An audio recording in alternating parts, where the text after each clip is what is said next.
guys, ketemu lagi. Nama saya Danti Ardini. Saya dari I-Kelas D.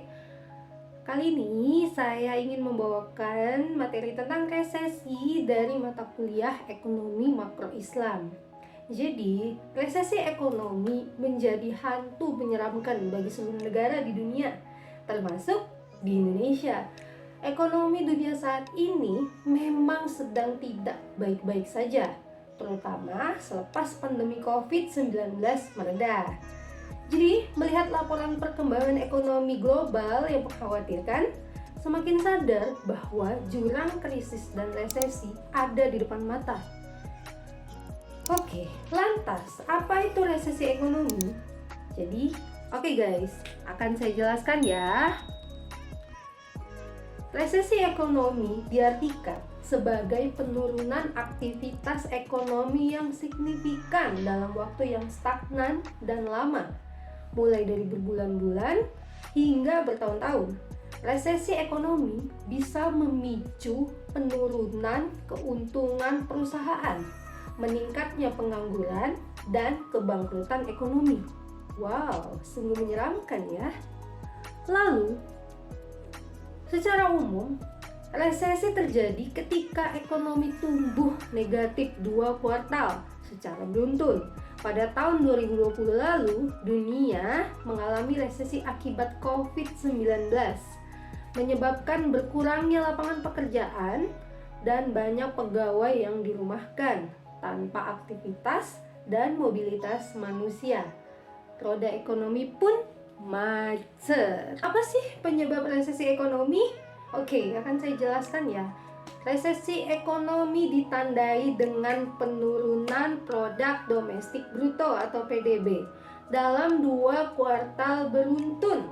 Nah, penyebab terjadinya resesi adalah hal-hal yang terkait dengan ekonomi dan teknologi yang saling berkaitan. Nah, pertama adalah guncangan ekonomi.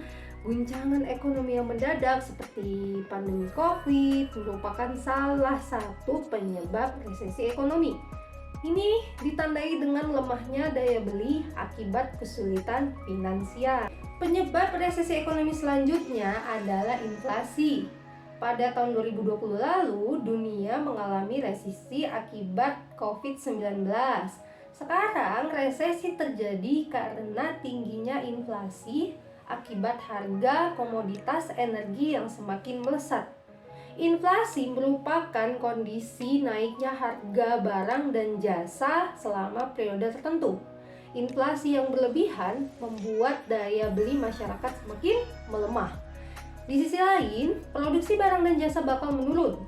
Ini masuk dalam kategori berbahaya karena akan memicu pengangguran, kemiskinan, dan berujung pada resesi. Lalu adanya tingginya suku bunga. Inflasi yang melambung membuat bank sentral menaikkan suku bunganya. Masalahnya, dua hal tersebut diperparah dengan daya beli yang mulai lesu dan bakal menjadi pemantik resesi. Suku bunga yang tinggi berfungsi untuk melindungi nilai mata uang, tapi ini akan membebani debitur dan menyebabkan kredit macet. Jika terjadi secara besar-besaran, perbankan bisa kolaps. Ada deflasi. Tak hanya inflasi, deflasi juga bisa menyebabkan resesi ekonomi. Deflasi ditandai dengan turunnya harga barang atau jasa. Sekilas, deflasi bisa meningkatkan daya beli masyarakat. Tapi, jika terjadi berlebihan, akan merugikan penyedia barang dan jasa. Penurunan harga terus-menerus bisa membuat konsumen menunda pembelian dan menunggu hingga nominal terendah. Jika ini terjadi, daya beli justru melemah dan aktivitas produksi berkurang. Ketika individu dan unit bisnis berhenti mengeluarkan uang, ekonomi bakalan rusak loh. Lalu ada gelembung aset pecah. Gelembung aset pecah juga menjadi salah satu penyebab resesi ekonomi. Fenomena gelembung aset pecah biasanya terjadi di pasar saham dan properti. Investor mengambil keputusan yang gegabah yang akhirnya merusak pasar. Mereka membeli banyak saham atau menumpuk properti dengan spekulasi bahwa harganya akan terus naik. di masa depan. Namun, gelembung aset itu bakal ramai-ramai dijual ketika ekonomi sedang berantakan atau disebut panic selling. Jika ini terjadi, resesi ekonomi bakal makin dekat. Lalu ada perkembangan teknologi. Penyebab resesi ekonomi tak hanya dari sektor ekonomi secara langsung, tapi juga berkaitan dengan teknologi, teman-teman. Adanya revolusi industri dikhawatirkan membuat artificial intelligence atau AI dan robot akan menggantikan banyak pekerjaan manusia. Jika ini terjadi, banyak pekerja yang berpotensi menjadi pengangguran dan resesi tak bisa dihindarkan. Selanjutnya, berikut ini ciri-ciri resesi ekonomi. Yang pertama adalah pertumbuhan ekonomi negatif. Seperti yang sudah dijelaskan pada pengertian resesi ekonomi, kondisi ini terjadi ketika pertumbuhan ekonomi suatu negara negatif hingga 2 kuartal berturut-turut. Kondisi ini biasanya dipengaruhi oleh ketidakstabilan investasi, konsumsi, pendapatan nasional, pengeluaran, dan ekspor impor. Jika ini terjadi, resesi sulit dihindari. Lalu yang kedua adalah impor lebih besar dibandingin ekspor. Kondisi ekspor impor berpengaruh terhadap pertumbuhan ekonomi suatu negara. Jika impor lebih besar dibanding ekspor, itu bisa jadi ciri-ciri resesi ekonomi loh. Ketika suatu negara lebih banyak mendatangkan berbagai kebutuhan dari luar negeri, ada resiko defisit anggaran. Jika ini terjadi, pendapatan nasional menurun dan bisa menyebabkan resesi. Lalu yang ketiga adalah turunnya lapangan pekerjaan.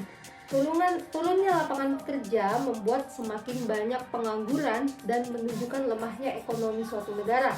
Jika ini terjadi, tingkat kriminalitas berpotensi meroket. Semakin banyak tindak kriminal, investor bisa kehilangan kepercayaan untuk menanamkan modal dan pada akhirnya negara berpeluang menjadi ke jurang resesi. Lalu yang keempat, adanya produksi dan konsumsi yang tidak seimbang. Produksi dan konsumsi yang tidak seimbang juga menjadi ciri-ciri resesi ekonomi loh guys.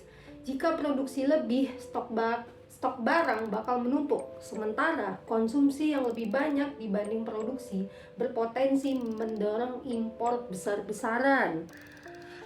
Jadi kondisi produksi dan konsumsi yang tidak seimbang bisa membuat pengeluaran membengkak dan laba perusahaan dalam negeri menipis. Kondisi ini tentu menjadi resesi. Dampak resesi ekonomi.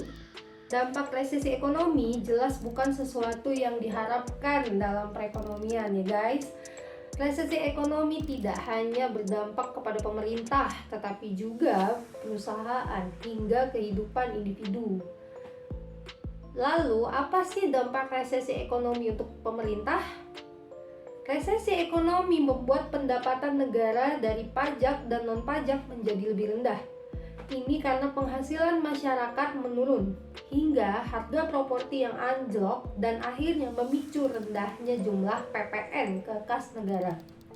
Ketika pendapatan negara sedang merosot, pemerintah tetap dituntut membuka lapangan kerja sebanyak mungkin karena jumlah pengangguran yang meningkat. Akibatnya pinjaman ke bank asing bakal meroket. Selain itu, pembangunan tetap dituntut untuk terus berjalan di berbagai sektor pemerintahan, termasuk menjamin kesejahteraan rakyat.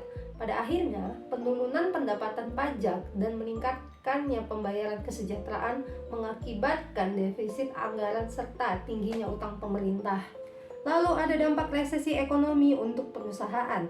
Bisnis berpotensi bangkrut saat terjadi resesi ekonomi. Ketika terjadi resesi ekonomi, daya beli masyarakat menurun dan pendapatan perusahaan bakal semakin kecil.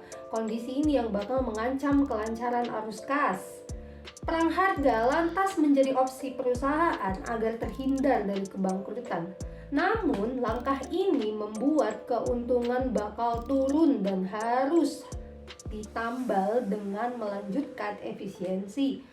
Biasanya perusahaan bakal menutup area bisnis yang kurang menguntungkan hingga memotong biaya operasional. Lalu ada dampak ke pekerja.